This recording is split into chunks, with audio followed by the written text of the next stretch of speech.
Hi guys and welcome back to the channel Deepak Yadav Education. Welcome to the Daily Hindu News and Editorial Analysis of 20th of August 2021.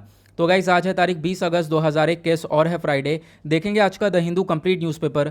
The Hindu complete newspaper को analyse करेंगे, but lecture में आगे बढ़ने से पहले अगर आप लोगों को ये कंप्लीट न्यूज़पेपर का पीडीएफ चाहिए तो क्या करना है, सबसे पहले डाउनलोड करना है टेलीग्राम और फिर जाकर सर्च बॉक्स में टाइप करना है Deepak Yadav education. As you can see guys आप लोगों को ये वाला चैनल मिल जाएगा, इस पर क्लिक करना और जाकर इस चैनल को ज्वाइन कर लेना। देखो अगर आप लोगों को इस तरीके से ये चैनल नहीं मिलता है तो नीचे डिस्क्रिप्शन बॉक्स में आप सभी लोगों को टेलीग्राम का लिंक दिया गया है, वो लिंक इसी चैनल का है। जैसे आप उस पर क्लिक करोगे ऑटोमेटिकली ये चैनल ओपन हो जाएगा, इसको जाकर ज्वाइन कर लेना। नाउ ज्वाइन करने से फ़ायदा क्या होगा, यहाँ पर आपको डेली बेसिस पर द हिंदू न्यूज़पेपर मिल जाता है, डेली करंट अफेयर के वीडियो का पीडीएफ मिल जाता है, डेली बहुत सारे डिजिटल नोट्स मिल जाते हैं और ये सारी चीज़ें मिलती हैं बिल्कुल फ्री में, तो जाकर इसको ज़रूर ज्वाइन करना। नाउ बढ़ते हैं आगे, और आगे बढ़ने से पहले हमेशा की तरह हम लोग अपने लेक्चर को एक मैप के क्वेश्चन के साथ स्टार्ट करेंगे।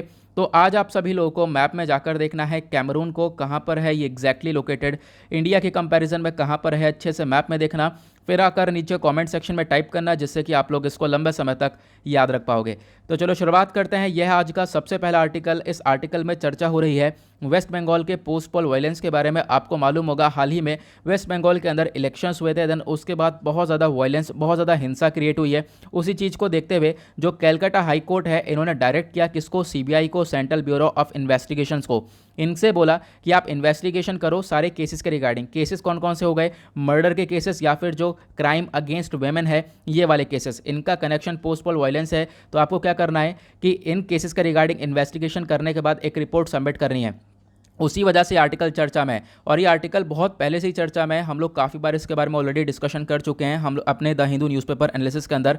पहले क्या हुआ था, कोर्ट ने डायरेक्ट किया था नेशनल ह्यूमन राइट कमीशन को, पहले एनएचआरसी से बोला था कि आप लोग एक कमेटी बनाओ, और कमेटी बनाने के बाद आपको एक रिपोर्ट तैयार करनी है। एनएचआरसी ने ये काम किया, कमेटी बनाई, रिपोर्ट बनाई, और रिपोर्ट बनाने के बाद सबमिट कर दी थी 13 जुलाई को। अब यहाँ पर इस रिपोर्ट के अकॉर्डिंग जो है सीबीआई को सजेशन दे दिया गया है कि जो सीबीआई है वो इन्वेस्टिगेशन करेगा इस पूरे के पूरे मैटर के अंदर। तो इसी वजह से ये चर्चा में है। आने वाले टाइम पर यह आर्टिकल वापस से हम लोग को न्यूज़ में देखने को मिलने वाला है। बट यहाँ पे हम लोग एग्जाम के पॉइंट ऑफ व्यू से डेफिनेटली न्यूज़ को कवर कर रहे हैं, तो इस आर्टिकल के रिगार्डिंग हमारे लिए 2-3 इंपॉर्टेंट चीज़ें निकल कर आती हैं। जैसे हमने अभी देखा 2-3 हमने बॉडी के नाम सुने, जैसे कि सीबीआई हो गया, ठीक है, उसके बाद यहाँ पर एनएचआरसी हो गया। तो ये बॉडीज़ बहुत ज़्यादा इंपॉर्टेंट है और बहुत ज़्यादा क्वेश्चंस यहाँ पर प्रीलिम्स के पॉइंट ऑफ व्यू से बन जाते हैं। तो सबसे पहले हम लोग कवर करेंगे एनएचआरसी को। तो आर्टिकल आपका जीएस पेपर 2 के पॉइंट ऑफ व्यू से इंपॉर्टेंट है। फुल फॉर्म है नेशनल ह्यूमन राइट कमीशन, और ये जो टॉपिक है ये आपका स्टैट्यूटरी बॉडीज़ के अंदर आएगा। जब आप लोग यूपीएससी का सिलेबस लेके बैठोगे तो जीएस पेपर 2 का जब आप सिलेबस देखोगे वहाँ पे एक टॉपिक है स्टैट्यूटरी बॉडीज़, ठीक है। तो वहाँ से आप लोग इसको रिलेट कर सकते हो, क्योंकि एनएचआरसी भी एक स्टैट्यूटरी बॉडी है। तो ये जो एनएचआरसी इंडिया की इंडिपेंडेंट स्टैट्यूटरी बॉडी है, जिसको बनाया गया था 12 अक्टूबर 1993 में, protection of human rights act 1993 के अकॉर्डिंग जो है इसको लाया गया था। बाद में इसके अंदर अमेंडमेंट हुआ 2006 के अंदर। क्वेश्चन आप लोगों से यह है कि 2006 के बाद इसके अंदर लास्ट अमेंडमेंट कब हुआ है, ठीक है, लास्ट अमेंडमेंट कब हुआ एनएचआरसी के अंदर, और जो अमेंडमेंट हुआ था क्या बदलाव हुआ है, ये ज़रा नीचे कॉमेंट सेक्शन में देना है। इसी वजह से आर्टिकल मैंने पुराना वाला लगाया, क्योंकि मैं आप लोगों से पूछना चाहता हूँ, पहले ही मैं बता चुका हूँ कि हाँ बाद में अमेंडमेंट हुआ है और क्या बदलाव हुआ है वो आप लोग को बताना है, ठीक है। और अभी यहाँ पर 12 अक्टूबर 2018 में एनएचआरसी ने अपनी सिल्वर जुबली को सेलिब्रेट किया था। 25 साल इसको हो चुके थे। ध्यान ये रखना है, इसका हेडक्वार्टर न्यू दिल्ली के अंदर है। और काम क्या है इसका, मेन काम यह है जो मानव के अधिकार हैं, ह्यूमन राइट्स हैं, उनको प्रोटेक्शन देना। फॉर एग्जाम्पल कौन कौन से राइट्स हो गए, rights related to life, liberty, equality और डिग्निटी। तो इन सब के रिगार्डिंग यहाँ पर ये पूरी तरह से प्रोटेक्शन प्रोवाइड करवाता है। एग्जैक्टली ह्यूमन राइट्स क्या होते हैं, तो यूएन की डेफिनेशन भी यही सारी चीज़ें बताती है। ह्यूमन राइट्स के अंदर इंक्लूजन होता है किसका, राइट टू लाइफ का, right to liberty, right to freedom from slavery, मतलब कि जो गुलामी होती है उससे बिल्कुल फ्रीडम मिल जाए, और यहाँ पर फ्री फ्रॉम टॉर्चर हो गया, और यहाँ पे फ्रीडम ऑफ ओपिनियन हो, लोगों के पास बोलने का हक हो, फ्रीडम ऑफ एक्सप्रेशन हो, राइट टू वर्क हो, राइट टू एजुकेशन हो। तो ये सारे हमारे पास ह्यूमन राइट्स हैं। तो इनको प्रोटेक्ट करने का काम करता है कौन, national human right commission. Okay, तो इसके बारे में आपको ध्यान रखना है। और स्ट्रक्चर जो है कमीशन का वो मैं डिस्कस नहीं करूंगा। तो यहाँ पे आपको मल्टी मेंबर बॉडी ये देखने को मिलेगी। इसके अंदर एक चेयरमैन है, 7 अदर मेंबर्स देखने को मिल जाते हैं, ठीक है, कुछ एक्स ऑफिशियल मेंबर्स भी हैं। और आज के टाइम पर आप देख पाओगे जो प्रेसिडेंट है वो यहाँ पर आप कह सकते हो अपॉइंट करते हैं एनएचआरसी के चेयरमैन को, और जो भी मेंबर्स हैं एनएचआरसी के उनको रिकमेंड किया जाता है हाई पावर्ड कमेटी के थ्रू, जिसको हेड करते हैं प्राइम मिनिस्टर। जैसा कि मैंने आपको बताया, मतलब इसके अंदर एक चेयरमैन है, बाकी सारे मेंबर्स में। तो चेयरमैन को अपॉइंट करते हैं प्रेसिडेंट, और बहुत सारे जो मेंबर्स हैं उनको अपॉइंट किया जाता है as per the recommendation of high powered committee, ठीक है। उसके बाद यहाँ पर चेयर पर्सन और जो मेंबर हैं एनएचआरसी के वो अपॉइंट किए जाते हैं 5 साल के लिए। आपको यहाँ पर बताना है क्या एग्जैक्टली ये सेंटेंस बिल्कुल सही है, क्योंकि मैंने बताया कि अमेंडमेंट इसके अंदर हुआ है, तो अमेंडमेंट हुआ है या नहीं ये तो बताना ही है, साथ ही साथ अमेंडमेंट के अंदर क्या बदलाव आए हैं ये भी नीचे कमेंट सेक्शन में बताना है। उसके बाद यहाँ पर एक और हमने बॉडी डिस्कस की थी, वो थी सीबीआई, ठीक है। उसके बारे में हम लोग पढ़ लेते हैं क्योंकि बहुत इंपॉर्टेंट है, छोटी छोटी इन्फॉर्मेशन है और यहीं से क्वेश्चन बनते हैं, ठीक है। डेफिनेटली मैं अभी आपको एग्जाम्पल दूंगा, जैसे कि मैं आप लोगों को हमेशा से एग्जाम्पल देता आ रहा हूँ पिछले कुछ दिनों से कि हाँ प्रीलिम्स में पास्ट ईयर में कैसे क्वेश्चंस पूछे गए, कैसे कोने से क्वेश्चंस निकाले गए। अभी मैं फिर से यहाँ पर कुछ एग्जाम्पल देने वाला हूँ। तो यहाँ पर नेक्स्ट जो आर्टिकल है सीबीआई के रिगार्डिंग है, ये भी जीएस पेपर 2 के पॉइंट ऑफ व्यू से इंपॉर्टेंट है, ठीक है। आप जब जीएस पेपर 2 का सिलेबस देखोगे तो वहाँ पे टॉपिक्स देखने को मिलेंगे, judgments and cases, government policies and interventions, वहाँ से आप लोग इसको रिलेट कर सकते हो।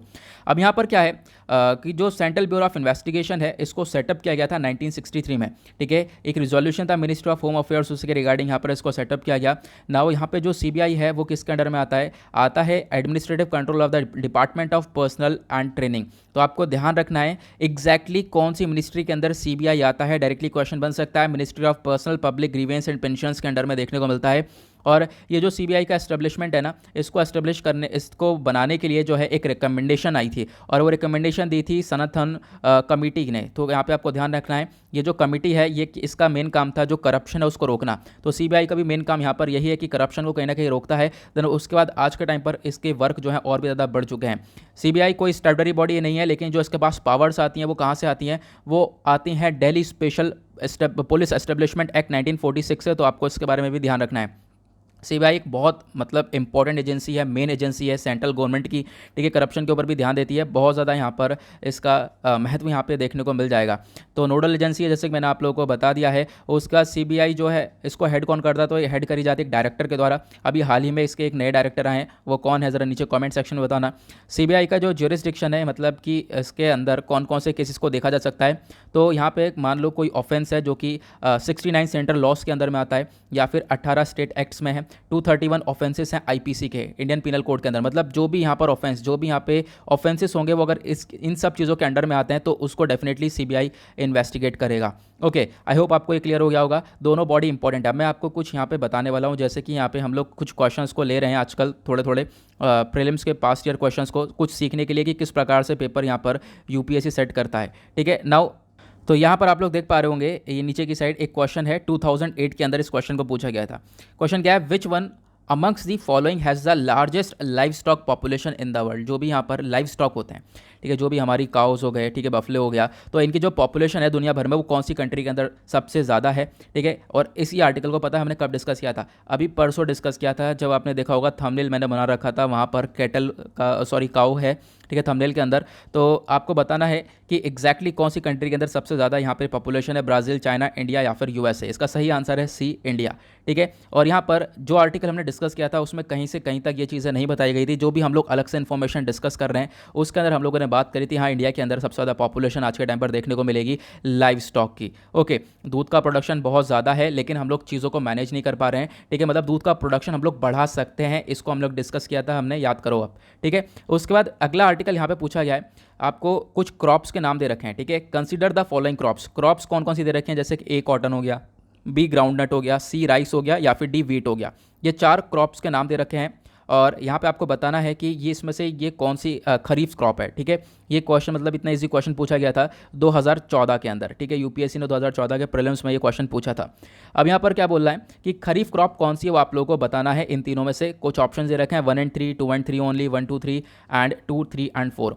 अब यहाँ पर देखो ये इन्फॉर्मेशन कहाँ से निकल गई है, बहुत छोटी सी इन्फॉर्मेशन है। अब एक चीज़ मैं आपको दिखाता हूँ, ये छोटी छोटी इन्फॉर्मेशन मैं हमेशा से ही यहाँ पर फोकस करता हुआ आया हूँ इनके ऊपर, क्योंकि फैक्ट्स एंड फिगर्स के ऊपर बहुत ज़्यादा क्वेश्चंस बनते रहते हैं। तो आप देख पाओगे जुलाई 20 को मैंने आपको ये चार्ट सेंड किया था जिसके अंदर सभी क्रॉप्स लिखी हुई हैं, रबी और खरीफ और जैद तीनों क्रॉप्स कौन कौन सी हैं, कौन कौन से स्टेट्स के अंदर ग्रो होती हैं, ये सब कुछ मैंने आपको यहाँ पे एक चार्ट में बना दिया था, ठीक है। अब आप जैसे यहाँ पे एक क्वेश्चन के अंदर पूछा गया राइस दे रखा है, कॉटन दे रखा है, ग्राउंडनट दे रखा है और वीट दे रखा है। तो यहाँ पर राइस, कॉटन और ग्राउंडनट, आपसे यहाँ पे वीट दे रखा है, तो इनमें से पूछा है खरीफ क्रॉप्स कौन सी है। तो खरीफ क्रॉप्स के अंदर यहाँ पे आप देख सकते हो राइस भी आता है, कॉटन भी आता है और ग्राउंडनट भी आता है, तो मतलब तीनों ये खरीफ क्रॉप्स हैं। आंसर हो गया सी 1 2 and 3 ओनली, ठीक है। और ये जो वीट दे रखा है वो एक रबी क्रॉप है, तो ये आपको ध्यान देना है। तो इन्फॉर्मेशन आप देख सकते हो कहाँ से, बहुत छोटी सी इन्फॉर्मेशन है लेकिन इंपॉर्टेंट है, तो छोटी छोटी इन्फॉर्मेशन के ऊपर फोकस करना है। ऐसे एग्जाम्पल मैं और डेली बेसिस पर लाने की कोशिश करूँगा पास्ट ईयर प्रीलिम्स क्वेश्चन के बेसिस पर। ओके, अगला आर्टिकल आपको यहाँ पर ये वाला देखने को मिलेगा। यहाँ पे चर्चा हो रही है US not interested in trade pact, और यहाँ पर ये स्टेटमेंट दिया गया है पीयूष गोयल साहब के द्वारा। तो हमारे कॉमर्स मिनिस्टर का द्वारा कहना यह है कि यूएस आज के टाइम पर इंटरेस्टेड नहीं है हमारे साथ ट्रेड पैक्ट के अंदर। अब ये ट्रेड पैक्ट क्या है, जो व्यापार है, ठीक है, जो इंडिया और यूएस का जो व्यापार है और आज के टाइम पर ये अलग से नज़र आ रहा है, और इंडिया जो है लगातार इन चीज़ों को सॉल्व करने में लगा पड़ा है क्योंकि ट्रेड इशूज़ चल रहे हैं हमारे यूएस के साथ। और ये स्टेटमेंट दिया गया हमारे कॉमर्स जो मिनिस्टर हैं पीयूष गोयल साहब, इनके द्वारा यहाँ पर थर्सडे में ये सारी चीज़ें बताई गई हैं। इन्होंने बोला है कि जो बाइडन जो एडमिनिस्ट्रेशन है आज के टाइम पर यूएस का प्रेसिडेंट है, ये इंटरेस्टेड नहीं है इंडिया के साथ फ्री ट्रेड एग्रीमेंट करने में। जो फ्री ट्रेड एग्रीमेंट होता है इसके ऊपर ही फोकस किया गया है, ठीक है। इंडिया और यूएस यहाँ पर फ्री ट्रेड एग्रीमेंट को लेकर आज के टाइम पर खासकर यूएस की साइड से कोई ऐसा इंटरेस्ट नज़र नहीं आ रहा है जहाँ पर टैरिफ्स वगैरह नहीं लगते हैं। और यहाँ पे आप कह सकते हो कि जो ये चीज़ें हैं, ठीक है, इससे बहुत बड़ा इंपैक्ट पड़ता है क्योंकि जो डोनाल्ड ट्रंप है, डोनाल्ड ट्रंप पूरी तरह से फोकस करते थे इन दोनों कंट्रीज के फ्री ट्रेड एग्रीमेंट के ऊपर, बट आज के टाइम पर जो बाइडन इसके ऊपर फोकस करते हुए नहीं नज़र आ रहे हैं। उसके बाद यहाँ पर मिनिस्टर ने हमारे ये भी बोला है कि देखो ये जो पहले अभी रिसेंट विजिट हुई थी इंडिया के द्वारा, इंडिया में विजिट हुई थी यूएस सेक्रेटरी स्टेट एंथनी जे ब्लिंकन के द्वारा।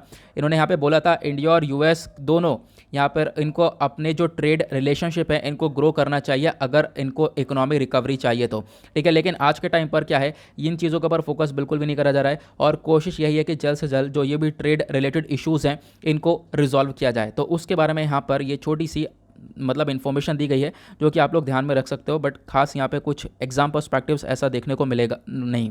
आगे बढ़ते हैं नेक्स्ट आर्टिकल की तरफ। अगला आर्टिकल अगले ही पेज पर है, बहुत ही ज़्यादा ज़बरदस्त आर्टिकल है। तो जो है दिल्ली के चीफ मिनिस्टर इनॉग्रेट कर रहे हैं एक पहला स्मॉग टावर, ठीक है। कैनॉट प्लेस में ये जो है स्मॉग टावर लग रहा है और ये आप कह सकते हो सिटी का पहला स्मॉग टावर है। क्वेश्चन ये है ये स्मॉग टावर एग्जैक्टली क्या होते हैं, ठीक है, हमें यही जानना है, यही बहुत इंपॉर्टेंट चीज़ है।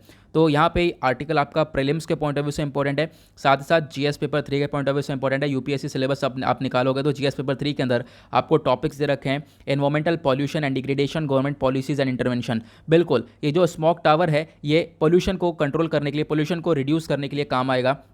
स्मोक टावर एक ऐसा डिवाइस है जो कि कंट्रोल करेगा एयर पोल्यूशन को, कहाँ पर, दिल्ली के अंदर। और यहाँ पर एक्सपेक्टेड क्या होता है इससे कि ये जो पार्टिकुलेट मैटर हैं, छोटे छोटे कंकड़ दिख रहे हैं हमारे एनवायरनमेंट के अंदर, बहुत ज़्यादा नन्हे नन्हे, इनको कम करना, हमारे एनवायरनमेंट से हमारे जो एयर है उसको फ्रेश करना, ये काम इस स्मोक टावर का रहता है। ये जो फिल्टर्स इसके अंदर इंस्टॉल देखने को मिल जाएंगे, ये यहाँ पर यूज़ करते हैं कार्बन नैनो फाइबर्स का, ठीक है। इनका एक मेजर कॉम्पोनेंट होता है, तो आपको ध्यान रखना है इन फिल्टर्स के अंदर कार्बन नैनो फाइबर्स एक मेजर कॉम्पोनेंट है जिसके थ्रू यहाँ पर ये एयर के अंदर से पोल्यूशन कम करते हैं। और ये जो स्मोक टावर है ये बेसिकली फोकस करता है किसी चीज़ के ऊपर, जो पार्टिकुलेट मैटर है उसको कम करने के ऊपर यहाँ पे मेन फोकस है। और एयर पोल्यूशन आज के टाइम पर दिल्ली के अंदर बहुत ज़्यादा है, तो यही फोकस रहता है कि हम लोग इसको कम से कम कर पाएँ। स्मोक टावर जो आप कह सकते हो इसका स्ट्रक्चर जो है ये एक तरीके से लंबा सा टावर की तरह डिज़ाइन किया जाएगा। एक तरफ से हवा इसमें एंटर करेगी, दूसरी तरफ से हवा फिल्टर होकर निकलेगी, ठीक है। यहाँ पर मल्टीपल लेयर्स जो है एयर फिल्टर्स की लगाई जाती हैं जो कि हमेशा सही जो है एयर ये क्लीन करती रहेगी। उसके बाद क्वेश्चन ये है कि दुनिया में कौन सी कंट्री है जहाँ पर सबसे ज़्यादा स्मोक टावर देखने को मिल जाएंगे, तो चाइना के पास दुनिया में सबसे ज़्यादा स्मोक टावर हैं और यही लोग फोकस कर रहे हैं एयर पोल्यूशन को कम करने में। तो आपको ध्यान देना है स्मोक टावर का स्ट्रक्चर भी यहाँ पे दिया गया है, तो इस पिक्चर को स्टोर करके रख लेना। बाय द वे इस पिक्चर को मैंने टेलीग्राम पर भी सेंड कर दिया है, वहाँ पे भी आप लोग इसको रख सकते हो। लगभग यहाँ पर ये 24 मीटर हाई स्टील और सीमेंट स्ट्रक्चर फिटेड फैन और फिल्टर टावर देखने को मिल जाएगा। यानी कि इस प्रकार से हाई स्टील और सीमेंट का यहाँ पे स्ट्रक्चर बनाया गया है जहाँ पे बहुत सारे फैंस भी लगे पड़े हैं, फिल्टर्स भी लगे पड़े हैं जो कि एयर को प्योरीफाई करेंगे, ठीक है। तो आपको ध्यान रखना है इसमें 40 बड़े बड़े पंखे लगे पड़े हैं जो कि पोल्यूटेड एयर को यहाँ पर प्योरीफाई करने वाले हैं। बहुत सारे फिल्टर्स इंस्टॉल करे गए हैं इसके अंदर। और यहाँ पर ये जो टावर है इसकी कॉस्ट है 20 करोड़ रुपए, ओके। और यहाँ पे क्वेश्चन ये है कि ये कितनी एयर को लगभग लगातार टाइम के बेसिस पर ये प्योरीफाई करता रहेगा। तो 1000 क्यूबिक मीटर जो ऑफ एयर है ये पर सेकंड पर ये प्योरीफाई करेगा ये टावर, तो आपको ध्यान रखना है। और जो भी छोटे छोटे पर्टिकुलेट मैटर हैं, छोटे छोटे कंकड़ के टुकड़े हैं, बहुत ही छोटे नन्हे जो जिसको हम लोग बोलते हैं, उनको भी यहाँ पर ये साफ़ करने में मदद करेगा, ठीक है। तो आपको ध्यान रखना है स्मॉग टावर क्या होते हैं। आगे बढ़ते हैं नेक्स्ट आर्टिकल की तरफ। एक छोटा सा आर्टिकल बराबर में दे रखा है, अगेन ये भी इंपॉर्टेंट है। तो यहाँ पे चर्चा हो रही है जो एनजीटी है, नेशनल ग्रीन ट्रिब्यूनल, इन्होंने यहाँ पर मांग करी है कुछ एक्शन उठाए जाएँ। जो भी कंस्ट्रक्शन प्रोजेक्ट चल रहा है गाजियाबाद में उसको लेकर, क्योंकि कंस्ट्रक्शन प्रोजेक्ट चल रहा है तो उससे पोल्यूशन काफ़ी ज़्यादा हो रहा है। तो इस चीज़ के रिगार्डिंग यहाँ पर ये स्टेप उठाने को बोला है। आर्टिकल हमारे लिए बिल्कुल भी इंपॉर्टेंट नहीं है, बट इंपॉर्टेंट यहाँ पर एक बॉडी है जो कि हफ्ते से 1.5 हफ्ते में एक बार आती है, जिसको हम लोग डेफिनेटली डिस्कस करते हैं जब भी एनजीटी के बारे में चर्चा होती है। तो ठीक है, हफ्ते 1.5 हफ्ते में आपका रिवीजन हो जाता है एनजीटी के बारे में। तो ध्यान रखना है नेशनल ग्रीन ट्रिब्यूनल होता क्या है इसके बारे में। ठीक है, तो ये आर्टिकल आपका जीएस पेपर 2 के पॉइंट ऑफ व्यू से इंपॉर्टेंट है, और वहाँ पे आपको टॉपिक्स जब जीएस पेपर 2 का सिलेबस निकाल लोगे तो मैंने जैसा बताया स्टैट्यूटरी बॉडी एक टॉपिक देखने को मिलेगा, दूसरा टॉपिक है ट्रिब्यूनल का, और ये बॉडी एग्जैक्टली ट्रिब्यूनल ही है, नेशनल ग्रीन ट्रिब्यूनल। तो आपको ध्यान रखना है। और यहाँ पर एक स्पेशलाइज बॉडी है जिसको बनाया गया था नेशनल ग्रीन ट्रिब्यूनल एक्ट 2010 के अकॉर्डिंग। इसका मेन फोकस है एनवायरमेंट को प्रोटेक्ट करना, जो भी पोल्यूशन है उसको कम से कम करना। ठीक है, तो मतलब आर्टिकल आपका जीएस पेपर 3 एनवायरमेंट के पर्सपेक्टिव से भी इंपॉर्टेंट है। साथ ही साथ एनजीटी को जब भारत ने एस्टेब्लिश किया था, इसी के साथ भारत तीसरी कंट्री बन चुका था जिसने इस प्रकार का स्टेप उठाया था एनवायरमेंट को प्रोटेक्ट करने के लिए। उससे पहले ऑस्ट्रेलिया और न्यूजीलैंड ने भी यहाँ पर कुछ ऐसे ही स्टेप्स उठाए थे। और यहाँ पर आप देख पाओगे एनजीटी के अंदर आपको 5 मेन ब्रांचेस भी देखने को मिल जाएंगी। इसका जो मेन ऑफिस है, हेडक्वार्टर है, वो न्यू दिल्ली के अंदर देखने को मिलेगा। उसके बाद और भी सिटिंग्स हैं जैसे कि भोपाल, पुणे, कोलकाता, चेन्नई के अंदर भी आपको देखने को मिल जाएंगी। एनजीटी का स्ट्रक्चर क्या है, इसके अंदर कौन कौन है, देखो आपको ध्यान रखना है। ट्रिब्यूनल के अंदर इसमें चेयरपर्सन है एक, ठीक है, जुडिशियल मेंबर्स हैं, एक्सपर्ट मेंबर्स हैं। ये आपको ध्यान रखना है, क्वेश्चन बन सकता है कि यहाँ पे चेयरपर्सन है, जुडिशियल मेंबर्स और एक्सपर्ट मेंबर्स हैं, जो कि लगभग यहाँ पे 5 साल तक अपना ड्यूटी सर्व करते हैं, फिर उसके बाद इनको वापस से रीअपॉइंट नहीं किया जा सकता। उसके बाद जो ये चेयरपर्सन है, मैंने बताया चेयरपर्सन होते हैं, तो इसको अपॉइंट कौन करता है, तो इनको अपॉइंट करते हैं सेंट्रल गवर्नमेंट के द्वारा। ठीक है, सेंट्रल गवर्नमेंट बातचीत करती है, कंसल्ट करती है चीफ जस्टिस ऑफ इंडिया से, देन उसके बाद एनजीटी के चेयरपर्सन को अपॉइंट किया जाता है। और बाकी सारे जो मेंबर्स हैं एनजीटी के, उनको कौन अपॉइंट करता है, तो उनके लिए कमेटी बनाई जाती है, उसके थ्रू अपॉइंट किया जाता है। और लगभग आप कह सकते हो 10 से 20 जो है मैक्सिमम यहाँ पे जुडिशियल मेंबर्स देखने को मिल जाते हैं। और मेन काम एनजीटी का वही है, एनवायरमेंट को प्रोटेक्शन देना। आगे बढ़ते हैं, एक छोटा सा आर्टिकल है, बहुत इंपॉर्टेंट है आर्टिकल, आपका जीएस पेपर 3 के पॉइंट ऑफ व्यू से इंपॉर्टेंट हो जाएगा। ठीक है, Rajnath Singh ji opens defence startup challenge 5.0। अब ये क्या है, जो हमारे डिफेंस मिनिस्टर हैं राजनाथ सिंह जी, इन्होंने थर्सडे में लॉन्च कर दिया है 5वां एडिशन। किस चीज़ का, डिस्क का 5वां एडिशन लॉन्च कर दिया है। डिस्क क्या है, यह है डिफेंस इंडिया स्टार्टअप चैलेंज, और ये किसके अंडर में आता है, ये आता है under innovations for defence excellence defence innovation organisation, जिसको हम लोग आईडेक्स DIO बोलते हैं। इनका मेन फोकस क्या है, सेल्फ रिलायंट बनना, यानी कि आप कह सकते हो जो भी टेक्नोलॉजीज़ हैं उनको नए नए इनोवेशंस करना, और उनके बाद टेक्नोलॉजी डेवलपमेंट की तरफ आगे बढ़ना, खासकर कहाँ पर, डिफेंस सेक्टर के अंदर, एरोस्पेस सेक्टर के अंदर हम लोग चीज़ों को अपने आप बनाएं। ठीक है, अपने आप मैन्युफैक्चर करें। ठीक है, तो उसके अंदर सेल्फ रिलायंट बनने की कोशिश की जा रही है इसके अंडर। तो आपको ध्यान रखना है, इसका मेन मकसद ही यही है कि सेल्फ रिलायंसी को अचीव करना। और 35 प्रॉब्लम स्टेटमेंट्स यहाँ पर देखने को मिली थी, 13 जो है सर्विस से देखने को मिली, 22 जो है डिफेंस पब्लिक सेक्टर अंडरटेकिंग्स को के अंदर से देखने को मिली, जिनको अभी हाल ही में अनवील किया गया है डिस्क 5.0 के अंडर में। ठीक है, डिस्क क्या है मैंने अभी आपको बता दिया है। और अभी यहाँ पर इनका मेन फोकस यही है कि आर्टिफिशियल इंटेलिजेंस हो गया, या फिर एयरक्राफ्ट ट्रेनर हो गए, नॉन लीथल डिवाइसेस हो गए, 5G नेटवर्क हो गया, इनको ज़्यादा से ज़्यादा बढ़ाया जा सके। हमारा जो डिफेंस सेक्टर है उसको हम लोग थोड़ा सा और ज़्यादा स्ट्रेंथन कर सकें, ये फोकस है। साथ ही साथ हमारे जो डिफेंस मिनिस्टर, इनका द्वारा कहना यह है, लगभग 80 से ज़्यादा जो स्टार्टअप हैं, माइक्रो स्मॉल मीडियम एंटरप्राइजेस, जिसको हम लोग MSME बोलते हैं, या फिर इंडिविजुअल इनोवेटर्स हो गए, उन्होंने ज्वाइन किया है अभी यहाँ पर as a winner in 40 technological areas के अंदर। एज अ विनर इन्होंने ज्वाइन किया है। तो यहाँ पर इन्होंने एक तरीके से स्टार्टअप चैलेंज को ओपन किया था, और स्टार्टअप चैलेंज के अंदर बहुत सारे लोग आए, और उसमें जो है लगभग 80 स्टार्टअप ने ज्वाइन किया है, और एक तरीके से ज्वाइन करने के बाद एज अ विनर भी वो लोग यहाँ पर देखने को मिले हैं। तो आपको ध्यान रखना है। आगे बढ़ेंगे नेक्स्ट आर्टिकल की तरफ। तो एक छोटा सा आर्टिकल ऊपर दे रखा है सेंसस के बारे में। तो सेंसस अभी फिर से यहाँ पे कंडक्ट होने वाला है, क्योंकि सेंसस हर 10 साल में कंडक्ट होता है। तो आखिरी सेंसस कब हुआ है आपको मालूम चल गया होगा। फिर उसके बाद यहाँ पे नेक्स्ट सेंसस फिर से आने वाला है। अभी यहाँ पर कोविड की वजह से इन सब चीज़ों को रोका गया है। तो सेंसस के बारे में बहुत सारे आर्टिकल्स आपको देखने को मिलेंगे। अभी फिलहाल के लिए कुछ भी इतनी इंपॉर्टेंट है नहीं। तो बिहार की जो टीम है वो आज मीट करने वाली है हमारे प्राइम मिनिस्टर से। ठीक है, मीट करेगी तो फिर यहाँ पे 23 अगस्त को शायद तो यहाँ पर मीटिंग होगी हमारे प्राइम मिनिस्टर से। तो यहाँ पर उसी चीज़ को लेकर चर्चा हो रही है, खासकर कास्ट बेस्ड सेंसस को लेकर यहाँ पे चर्चा होती हुई नजर आएगी। अभी कुछ इतना इंपॉर्टेंट नहीं है, आर्टिकल्स अभी आने वाले टाइम पर और ज़्यादा देखने को मिलेंगे। मैं सेंसस के बारे में एक चीज़ कवर करूँगा, सेंसस क्या होता है एग्जैक्टली, क्या इसकी इंपॉर्टेंस है। ठीक है, बहुत सारी चीज़ हम लोग कवर करेंगे। देन उसके बाद आते हैं पेज नंबर 11 के ऊपर, और यहाँ पे एक आर्टिकल दे रखा है tough wait for Indians in Afghanistan. देखो अभी अफगानिस्तान के अंदर क्या हो रहा है आप सभी लोगों को डेफिनेटली मालूम चल गया होगा और काफ़ी बार मैं डिस्कशन कर रहा हूँ, मतलब लगातार हम लोग डिस्कशन करते हुए आ रहे हैं।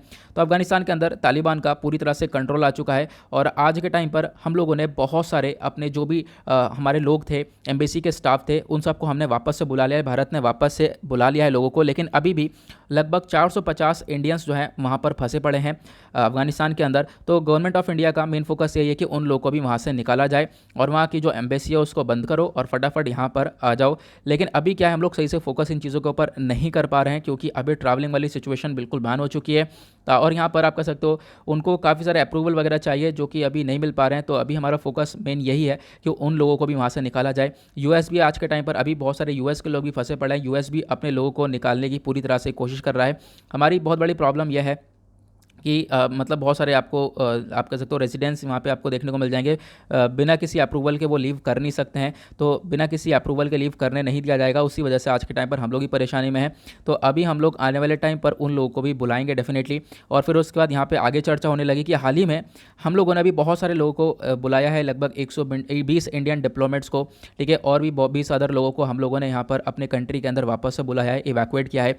और उसी प्रकार से बहुत सारी कंट्रीज़ जो हैं अपने लोगों को जो भी फंसे हुए हैं वहाँ से वो निकाल रही हैं, ठीक है। और यूएसए भी यहाँ पे सबसे बड़ा आपको देखने को मिल जाएगा। उसी के साथ यहाँ पर इंडिया के कुछ लोग अभी भी फंसे हैं, तो उनको ऊपर फोकस है कि हम लोग उनको जल्द से जल्द वहाँ से इवैक्यूएट करें। तो उसके बारे में एक छोटा सा आर्टिकल है। देन उसके बाद यहाँ पे एक ज़बरदस्त आर्टिकल देखने को मिलेगा। तो यूएनएससी के अंदर हमारे जो जयशंकर साहब हैं, एक्सटर्नल अफेयर मिनिस्टर, इन्होंने पाकिस्तान को सलाम किया है, पाकिस्तान की टांग खींची और यहाँ पर बोला है जो टेरर ग्रुप्स है ना ये लगातार बढ़ते जा रहे हैं, ठीक है, टेररिज्म काफ़ी बढ़ता जा रहा है। क्यों? क्योंकि यहाँ पर इनको पनिशमेंट वगैरह मिल ही नहीं रही है। ऐसा लगातार वर्क चल रहा है विद इम्प्यूनिटी। इम्प्यूनिटी मतलब एग्जेम्पशन फ्रॉम पनिशमेंट, ठीक है, मतलब यहाँ पर पनिशमेंट वगैरह है ही नहीं। और यहाँ पर आप कह सकते हो पाकिस्तान क्या स्टेप लेता है, पाकिस्तान टेररिज्म के रिगार्डिंग कोई भी स्टेप नहीं ले रहा है। बहुत सारे टेरर ग्रुप्स देखने को मिलेंगे, लश्कर-ए-तैयबा, ठीक है, लश्कर-ए-तैयबा जो कि अगेन वहाँ का, देन उसके बाद जैश-ए-मोहम्मद, ये आपको देखने को मिल जाएगा। ये लगातार ये ऑपरेट करते हुए नजर आएंगे, लगातार बढ़ते जा रहे हैं, ठीक है, आगे कंटिन्यू कर रहे हैं अपना काम। और एक तरीके से पाकिस्तान कुछ वर्क करता ही नहीं है, तो उस चीज़ को देखते हुए यूएनएससी के अंदर इसको झाड़ा गया।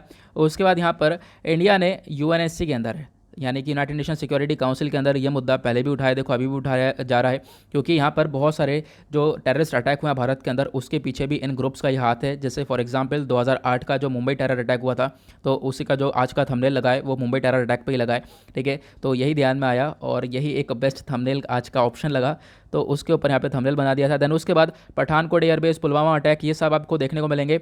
ये सब किसके द्वारा किए गए हैं? पाकिस्तान बेस्ड टेररिस्ट के द्वारा करे गए हैं। और लगातार ये टेररिज्म बढ़ रहा है, लेकिन यहाँ पे पाकिस्तान इसके ऊपर फोकस नहीं कर रहा है, तो पाकिस्तान को इसके ऊपर फोकस करना पड़ेगा।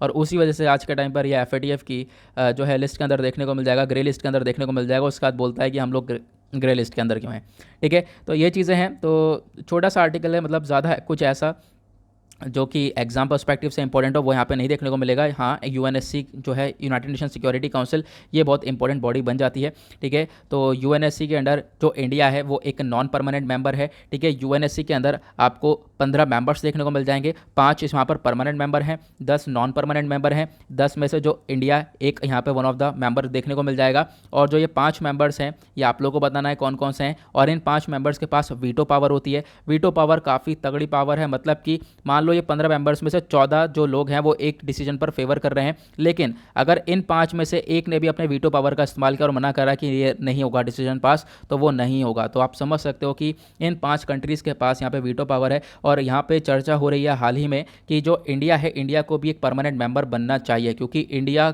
उसके पीछे मैंने बहुत सारे रीजंस भी डिस्कस किए थे। नोट्स वगैरह मैंने आपको डेली करंट अफेयर के दे ही दिए हैं, PDF आपको मिली जाती है। मैंने डेली करंट अफेयर के वीडियो में डिस्कस किया था कि इंडिया को भी यहाँ पर एक परमानेंट मेंबर होना चाहिए, और होना चाहिए तो क्यों होना चाहिए, सब कुछ हमने डिस्कस किया था, ठीक है। तो ये आपको ध्यान रखना है। आगे बढ़ेंगे नेक्स्ट आर्टिकल की तरफ। तो यहाँ पे एक छोटा सा आर्टिकल आपको देखने को मिलेगा, India should have kept a small team in Kabul, ठीक है। यहाँ पे क्या चर्चा हो रही है कि देखो अभी अफगानिस्तान के अंदर जो भी सिचुएशन क्रिएट हुई है उसके बारे में बताया गया। साथ ही साथ यहाँ पे बोला गया कि इंडिया को अपनी एक छोटी सी जो टीम है वो काबुल में रखनी चाहिए, ऐसा यहाँ पर ऑथर का कहना है, ठीक है। इंडिया ने लगभग यहाँ पर अपने जो है बहुत सारे डिप्लोमेट्स रखे हैं, और यहाँ पर इंडिया ने बहुत सारे लोगों को वहाँ से निकाल लिया है अफगानिस्तान के अंदर से। लेकिन यहाँ पर क्या है, फोकस ये था कि एक छोटी सी टीम जो है, एक एक्सपर्ट वाली टीम काबुल के अंदर रखनी चाहिए, चाहिए, ऐसा यहाँ पर स्टेटमेंट दिया गया है। और जो डिसीजन है विड्रॉ का, इसको लेकर बहुत ज़्यादा क्रिटिसिज्म भी हुआ है भारत का कि विड्रॉ क्यों किया, हमारे डिप्लोमेट्स को क्यों विड्रॉ किया है। ठीक है, हालांकि यहाँ पर इंपॉर्टेंट था विड्रॉ करना, लेकिन यहाँ पे बहुत ज़्यादा क्रिटिसिज्म वगैरह भी देखने को मिला है। बट इस क्रिटिसिज्म को साइड में रखते हुए ऑथर यहाँ पे बोलते हैं कि चलो आपने डिप्लोमेट्स को विड्रॉ इवैक्यूएट किया है, बिल्कुल है, देन उसके बाद यहाँ पे आपको क्या करना चाहिए, एक छोटी सी टीम जो है आपको काबुल के अंदर रखनी चाहिए, जो कि काफ़ी हद तक चीज़ों को मेंटेन करती हुई नज़र आएगी। ठीक है, ऐसा यहाँ पर बोला गया। देन तो छोटी सी इन्फॉर्मेशन है, वो एग्जाम के पॉइंट ऑफ व्यू से इतनी खास नहीं है, बस यहाँ पर एक सजेशंस आए तो आप लोग इसको ध्यान रख सकते हो, पढ़ के न्यूज़ को हटा सकते हो। यह है कि थोड़ा बहुत कैप्चर करके रखना है। आगे बढ़ेंगे नेक्स्ट आर्टिकल की तरफ। तो यहाँ पर एक आर्टिकल आपको ये देखने को मिलेगा, रेलवे ने फोकस किया है मेक इन इंडिया पॉलिसी के ऊपर, यहाँ पर इसके ऊपर जोर दिया है। देखो मुद्दा क्या है, मुद्दा यह है कि एक तरीके से जो डायरेक्टर हैं रेलवे बोर्ड के चंदन कुमार, इनके द्वारा एक स्टेटमेंट दिया गया, देखो कि हमारे पास preference to make in India order 2017 ये देखने को मिल जाएगा। इसके बहुत सारे प्रोविजंस हैं जो कि आज के टाइम पर ये सही से वर्क करते हुए नज़र नहीं आएंगे। जो ये make in India product make in India है, इसका मेन मकसद है जो मैन्युफैक्चरिंग हो गया इसको प्रमोट करना, production of goods and services and work को प्रमोट करना भारत के अंदर, और साथ ही साथ जो लोग हैं उनकी इनकम को बढ़ाना। ठीक है, जो रोज़गार है वो प्रोवाइड करवाना। लेकिन आज के टाइम पर ये चीज़ें सही से वर्क करती हुई नहीं नज़र आएंगी। तो यहाँ पर उसी चीज़ को बोला गया है कि ऑफिशियल्स को यहाँ पे बोला गया कि देखो आपको इन चीज़ों को इम्प्लीमेंट करना पड़ेगा, जो चीज़ें लिखी हैं आप लोगों ने उसको इम्प्लीमेंट तो करो, ताकि जो इनकम है एम्प्लॉयमेंट है उसके अंदर बूस्टअप देखने को मिल सके। ठीक है, क्योंकि यही चीज़ें यहाँ पर कहीं ना कहीं इकोनॉमी को ग्रो करती हुई नजर आएंगी, और आज के टाइम पर इस चीज़ के ऊपर फोकस किया नहीं जा रहा है। ठीक है, क्योंकि मैन्युफैक्चरिंग प्रमोट होगी, जब आप लोग किसी चीज़ का मैन्युफैक्चरिंग करोगे, गुड्स एंड सर्विस का प्रोडक्शन करोगे, देन उसके बाद यहाँ पे एम्प्लॉयमेंट भी जनरेट होगा, इनकम भी बढ़ेगी, लोगों की इनकम बढ़ेगा, स्टैंडर्ड ऑफ लिविंग भी बढ़ेगा, डिमांड भी बढ़ेगी, और जो है इकोनॉमी कहीं ना कहीं ग्रो होती हुई नजर आएगी। तो ये स्टेटमेंट यहाँ पर दिया गया है। आगे बढ़ेंगे अगले आर्टिकल की तरफ, और क्या हमारे इंपॉर्टेंट न्यूज़ उसके बाद आएंगे पेज नंबर 13 के ऊपर, दैट इज वर्ल्ड सेक्शन। देखेंगे दुनियादारी में क्या चल रहा है। एक आर्टिकल अगेन अफगानिस्तान के बारे में चर्चा कर रहा है। बहुत सारे लोग जो है प्रोटेस्ट कर रहे थे तालिबान के अगेंस्ट में, तो उन लोगों को मार दिया गया है। अब यहाँ पर अफगानिस्तान कर ये सारी चीज़ें देखने को मिली। अफगान प्रोटेस्टर्स ने जो है तालिबान को एक तरीके से, बहुत सारे लोग जो हैं एक्सेप्ट नहीं कर रहे हैं, क्योंकि अफगानिस्तान के जो प्रेसिडेंट है अशरफ गनी वो तो भाग चुके। अब यहाँ पर तालिबान का कंट्रोल हो चुका है, तो तालिबान जो है चीज़ें वहाँ पर बदल रहा है, उसने यहाँ पे अफगानिस्तान का नाम तक बदल दिया है। ठीक है, अब यहाँ पर नाम बदलकर अफगानिस्तान का इस्लामिक एमिरेट्स ऑफ मतलब इस्लामिक एमिरेट्स ऑफ अफगानिस्तान रख दिया है। ठीक है, फिर उसके बाद वहाँ का फ्लैग चेंज कर दिया है, अभी कॉन्स्टिट्यूशन को चेंज करने की कोशिश कर रहे हैं। तो ये सारी चीज़ें यहाँ पर देखने को मिल रही है। और यहाँ पे उसी चीज़ को लेकर ना लोग प्रोटेस्ट कर रहे हैं। लोग कह रहे हैं हम अपना फ्लैग नहीं बदलने देंगे। फ्लैग वहाँ पे बदल दिया है, लोग फ्लैग को लेकर काफ़ी चर्चा कर रहे हैं कि हम लोग इतने टाइम से यहाँ पर ये फ्लैग देखते हैं। लेकिन देखो, फ्लैग अगर किसी कंट्री का चेंज हो रहा है, ज़बरदस्ती चेंज किया जा रहा है, तो कहीं ना कहीं लोगों के सेंटिमेंट्स को काफ़ी ज़्यादा हर्ट भी होता है। तो यहाँ पर ये चीज़ें देखने को मिली, लोगों ने बहुत ज़्यादा प्रोटेस्ट भी किया इस चीज़ को देखते हुए। लेकिन क्या हुआ, प्रोटेस्ट का नतीजा बहुत सारे लोगों की जान गई है, और यहाँ पर ऐसा कुछ भी कि चीज़ें रिजॉल्व होंगी ऐसी कोई चीज़ें नहीं देखने को मिल रही हैं। मतलब अगर हम बात करें, धीरे धीरे तालिबान को अभी यहाँ पे ऑब्जर्व किया जा रहा है कि हाँ तालिबान किस प्रकार से ये कंट्रोल करता है अफगानिस्तान को, क्योंकि माना यह जा रहा है कि तालिबान लगभग अफगानिस्तान को फिर से 20 साल पीछे पहुँचा देगा। 20 साल पीछे पहुँचा देगा मतलब यह है बहुत सारा वायलेशन होने वाला है। यहाँ पर ह्यूमन राइट वायलेशन होगा, विमेन के प्रति बहुत सारे क्राइम्स पहले भी हो रहे थे, अब भी यहाँ पर देखने को मिलेंगे। ठीक है, तो ये चीज़ें हो रही हैं, तो ये आपको इसके बारे में ध्यान रखना है। आगे बढ़ेंगे नेक्स्ट आर्टिकल की तरफ। तो यहाँ पे अभी यूएस के ट्रूप्स के बारे में बात हो रही है। तो यूएस जो है अपने बहुत सारे लोग को निकाल रहा है वहाँ से अफगानिस्तान के अंदर। अभी भी बहुत सारे लोग हैं जिनको निकाल रहा है। ठीक है, जिनको निकालने की कोशिश करी जा रही है। तो प्रेसिडेंट जो बाइडन ने वेडनेसडे में बोला है कि यहाँ पर ये कमिट कर रहे हैं कि अपनी जो यूएस के ट्रूप्स वगैरह, यूएस के जो जवान हैं अफगानिस्तान के अंदर, वो थोड़े टाइम तक रखने वाले हैं, जब तक अमेरिकन सारे लोग जो है इवैक्यूएट नहीं हो जाते, सभी लोगों को वहाँ से निकाल नहीं लिया जाता है। ठीक है, तब तक यहाँ पर आप कह सकते हो कि ये अपने ट्रूप्स को रखने वाले हैं, चाहे वो अगर 31 अगस्त के बाद भी, क्योंकि 31 अगस्त डेडलाइन रखी गई है कि 31 अगस्त तक सारे ट्रूप्स जो हैं यूएसए के वो विड्रॉ कर लेंगे और कंप्लीटली। लेकिन अभी क्या है, अभी भी बहुत सारे लोग फंसे हुए हैं, तो जब तक वो लोगों को इवैक्यूएट नहीं किया जाएगा, उन लोगों को बचाया नहीं जाएगा, तब तक यूएस अपने ट्रूप्स को नहीं निकालने वाला। ऐसा जो बाइडन का स्टेटमेंट आ चुका है ये। ठीक है, अगेन यहाँ पे कंसर्न वाली बात हम लोग आने वाले टाइम पर देखने को मिल जाएगी। उसके बाद यहाँ पर जो बाइडन ने खुद ही बोला है, देखो बहुत ज़्यादा पैसा इन्वेस्ट किया गया है, लगभग ट्रिलियंस डॉलर, यहाँ पे $1 ट्रिलियन स्पेंड किए गए हैं। ठीक है, और यहाँ पर मतलब बहुत सारे लोग हैं, लेकिन अभी भी यहाँ पे बहुत सारे लोगों की जान की परवाह है, तो उनको इवैक्यूएट किया जाएगा। देन उसके बाद यहाँ पर ये अपने ट्रूप्स को विड्रॉ करने वाले हैं। तो यहाँ पर एक छोटी सी इन्फॉर्मेशन है, आप देख पाओगे यहाँ पे जो इन्फॉर्मेशन है सिर्फ और सिर्फ एक ओवरव्यू लेकर आइडिया रखने वाली इन्फॉर्मेशन, यहाँ पे कुछ नोट डाउन करने वाली चीज़ ऐसी दिखाई नहीं पड़ रही है। तो आपको सिर्फ और सिर्फ नोट डाउन करके, यहाँ पर एक पढ़कर एक ओवरव्यू लेकर छोड़ देना है। उसका एक आर्टिकल आपको ये देखने को मिलेगा, ये हमारा पेज नंबर 14 है, that is business section. Economy के पॉइंट ऑफ व्यू से इंपॉर्टेंट आर्टिकल है, चर्चा हो रही है टेलीकॉस के बारे में, ठीक है। Telcos knock on centre store for relief. यहाँ पर टेलीकॉस जो है, टेलीकॉम इंडस्ट्री है जो हमारी, यहाँ पर वोडाफोन आइडिया, ठीक है, एयरटेल, रिलायंस जियो, ये सब हो गए। तो इन्होंने एक तरीके से गेट खटखटाया किसका, केंद्र सरकार का, कि देखो हमें छूट चाहिए किस चीज़ के ऊपर जो टैक्स लग रहा है हमारे पास, ठीक है, बहुत सारी लेवाइस लगा रहे हैं, बहुत सारे चार्जेस लग रहे हैं, उनके ऊपर छूट दो, और जो हमारा स्पेक्ट्रम का टेन्योर है उसको डबल कर दो, ठीक है। स्पेक्ट्रम का टेन्योर जो भी यहाँ पर ये जो टावर होते हैं, ठीक है, जो भी यहाँ पर टावर स्पेक्ट्रम को रिलीज़ करता है, जो भी स्पेक्ट्रम होता है, नेटवर्क्स होते हैं, ठीक है, तो यहाँ पर इन स्पेक्ट्रम की ऑक्शन होती है, ठीक है, इनकी आप कह सकते हो नीलामी होती है एक तरीके से, इनको बिडिंग होती है, फिर उसके बाद यहाँ पर जो कंपनीज़ हैं एयरटेल, वोडाफोन, ये सब स्पेक्ट्रम को खरीदती हैं। और उसके बाद यहाँ पर आप कह सकते हो उसी को लेकर चर्चा हो रही है कि जो इनका टेन्योर है, कितने समय तक का यहाँ पे टेन्योर दे रखा है, उसको डबल कर दिया जाए ताकि इनकी जो ग्रोथ देखने को मिले, क्योंकि आज के टाइम पर जो टेलीकॉम इंडस्ट्री है ना, उनको बहुत बड़ा झटका लग चुका है और एक तरीके से बहुत ज़्यादा फाइनेंशियल क्राइसिस टेलीकॉम इंडस्ट्री के अंदर देखने को मिल जाएंगे। तो उसी वजह से यहाँ पर जो भी भारतीय एयरटेल हो गया, वोडाफोन आइडिया, देन उसके बाद रिलायंस जो हो गए, तो रिलायंस जियो हो गया, तो इन्होंने यहाँ पर एक तरीके से लिख दिया है डिपार्टमेंट ऑफ टेलीकॉम को कि आप लोग हमारे जो टैक्सेस हैं या फिर जो लिवाइस हैं उनके अंदर कट डाउन कर दो, और जो स्पेक्ट्रम हम लोगों ने जो ऑक्शन किया था उसका जो टेन्योर है उसको थोड़ा सा और बढ़ा दिया जाए, ताकि जो ये टेलीकॉम इंडस्ट्रीज़ है वो थोड़ी सी ग्रो हो जाए। तो उसके बारे में यहाँ पर ये चर्चा हो रही है, क्योंकि इनको ग्रोथ चाहिए, क्योंकि आज के टाइम पर इनके ऊपर बहुत ज़्यादा बर्डन पड़ चुका है, फाइनेंशियल बर्डन देखने को मिल रहा है, खासकर कोविड-19 पैंडेमिक के बाद भी, और साथ ही साथ यहाँ पर आप कह सकते हो कि और भी चीज़ें यहाँ पर देखने को मिली हैं। तो इसी को लेकर एक छोटी सी इन्फॉर्मेशन है जिसके ऊपर यहाँ पे फोकस किया गया है कि आप लोग हमारे चार्जेस जो भी लिवाइस हैं उनको कम कर दिया जाए, ठीक है। तो यहाँ पर उसके बाद बढ़ेंगे आगे, तो और कुछ इतना खास इंपॉर्टेंट आर्टिकल देखने को नहीं मिलेगा जो कि हमारे एग्जाम पर्सपेक्टिव से इंपॉर्टेंट हो। देन उसके बाद यहाँ पे आएंगे स्पोर्ट्स सेक्शन पर। तो स्पोर्ट्स सेक्शन पर कोई ऐसा आर्टिकल नहीं, हाँ एक छोटा सा आर्टिकल ये दे रखा है, जो कोच नाम्बियार हैं इनकी डेथ हो गई है, उसी वजह से ये चर्चा में है, और एक बहुत इंपॉर्टेंट पर्सनैलिटी है, तो वनडे एग्जाम में आपसे ये क्वेश्चन बन सकता है।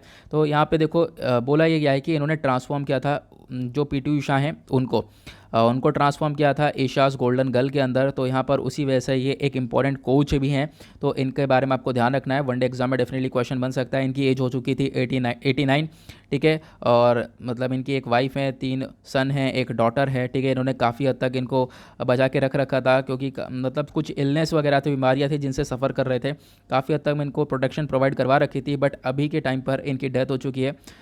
तो उसी के बारे में यहाँ पर एक छोटी सी इन्फॉर्मेशन है, तो ज़्यादा डिटेल में नहीं जाना है, बस खाली आपको ऊपर से पता होना चाहिए, इंपॉर्टेंट इन्फॉर्मेशन है एग्जाम पर्सपेक्टिव से, खासकर वनडे एग्जाम के पॉइंट ऑफ व्यू से, तो इसके बारे में ध्यान रखना है। आगे बढ़ेंगे एडिटोरियल सेक्शन पर, देखेंगे आज के इंपॉर्टेंट एडिटोरियल्स को। आते हैं पेज नंबर 8 के ऊपर। यहाँ पे देखो डिस्कशन किया गया है, आर्टिकल बेकार है, इसको पढ़ सकते हो चाहो तो। यहाँ पे चर्चा हो रही है इंडिया के अंदर कोविड को लेकर बहुत ज़्यादा डेथ हुई है, ठीक है, बहुत ज़्यादा डेथ हुई है, लेकिन डेटा कुछ कम है, कुछ डेटा ज़्यादा है, डेटा गलत है, तो उसके बारे में यहाँ पर ये चर्चा हो रही है। तो हम लोग क्या लेसन्स ले सकते हैं उसके बारे में बताया गया। आर्टिकल ये वाला इंपॉर्टेंट है, यहाँ पर हम लोग चर्चा करने वाले इकोनॉमी के पर्सपेक्टिव से बहुत सारी चीज़ें हमारी इकोनॉमी को रिगार्डिंग यहाँ पर आरबीआई के द्वारा बहुत सारी चीज़ें बोली गई हैं, ऑथर ने बहुत सारी चीज़ें बताई हैं जॉब्स को लेकर, तो उसके बारे में डिस्कशन होगा। देन उसके बाद इंडिया का जो एक तरीके से क्या रोल है वेस्ट एशिया के अंदर, उसके बारे में चर्चा करेंगे। जो वेस्टर्न कंट्रीज आज के टाइम पर, जैसे ईरान हो गया, इजराइल हो गया, यूएई हो गया, इनके साथ भारत का जो भी डिफेंस कोऑपरेशन है वो काफ़ी ज़्यादा बढ़ता हुआ नजर आया है, तो यहाँ पे उसके बारे में हम लोग चर्चा करेंगे। देन उसके बाद यहाँ पे एक आर्टिकल आपको देखने को मिलेगा, आर्म्स एंड द वीमेन करके। तो अभी यहाँ पर सुप्रीम कोर्ट ने बहुत ज़्यादा मतलब काफ़ी बेहतरीन वर्क किया है कि जो वीमेन है वो एनडीए का एग्ज़ाम दे सकती हैं। देन उसके बाद यहाँ पर अभी जो वीमेन है वो कमांड की पोस्ट तक जा सकती हैं, तो यहाँ पर उसको हम लोग डिस्कशन करेंगे। बहुत ज़्यादा इंपॉर्टेंट आर्टिकल होने वाला है, यहाँ पर कुछ एक्स्ट्रा इन्फॉर्मेशन भी हम लोग देखेंगे।